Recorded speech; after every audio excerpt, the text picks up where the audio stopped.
موسیٰ نے ان سے، جن کا نام خضر تھا، کہا کہ جو علم اللہ کی طرف سے آپ کو سکھایا گیا ہے، اگر آپ اس میں سے مجھے کچھ بھلائی کی باتیں سکھائیں تو میں آپ کے ساتھ رہوں۔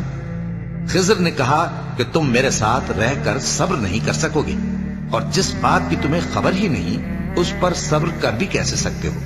موسیٰ نے کہا اللہ نے چاہا تو آپ مجھے صابر پائیے گا، اور میں آپ کے ارشاد کے خلاف نہیں کروں گا۔ خضر نے کہا اگر تم میرے ساتھ رہنا چاہو تو شرط یہ ہے مجھ سے کوئی بات نہ پوچھنا جب تک میں خود اس کا ذکر تم سے نہ کروں۔ تو دونوں چل پڑے، یہاں تک کہ جب کشتی میں سوار ہوئے تو خضر نے کشتی کو پھاڑ ڈالا۔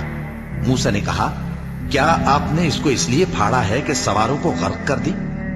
یہ تو آپ نے بڑی عجیب بات کی۔ خضر نے کہا کیا میں نے نہیں کہا تھا کہ تم میرے ساتھ صبر نہ کر سکو گے؟ موسیٰ نے کہا کہ جو بھول مجھ سے ہوئی اس پر مواخذہ نہ کیجیے اور میرے معاملے میں مجھ پر مشکل نہ ڈالیے۔ پھر دونوں چلے، یہاں تک کہ رستے میں ایک لڑکا ملا تو خضر نے اسے مار ڈالا۔ موسیٰ نے کہا کہ آپ نے ایک بے گناہ شخص کو ناحق بغیر قصاص کے مار ڈالا، یہ تو آپ نے بری بات کی۔ خضر نے کہا کیا میں نے نہیں کہا تھا کہ تم سے میرے ساتھ صبر نہیں ہو سکے گا؟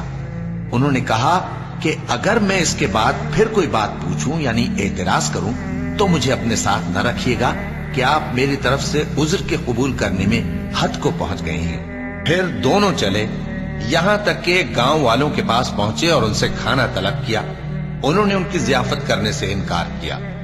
پھر انہوں نے وہاں ایک دیوار دیکھی جو گرا چاہتی تھی تو خضر نے اس کو سیدھا کر دیا۔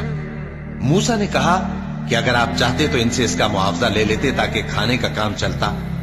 خضر نے کہا کہ اب مجھ میں اور تم میں علیحدگی، مگر جن باتوں پر تم صبر نہ کر سکے میں ان کا تمہیں بھید بتائے دیتا ہوں کہ وہ جو کشتی تھی غریب لوگوں کی تھی جو دریا میں محنت کر کے یعنی کشتیاں چلا کر گزارا کرتے تھے، اور ان کے سامنے کی طرف ایک بادشاہ تھا جو ہر اچھی کشتی کو زبردستی چھین لیتا تھا۔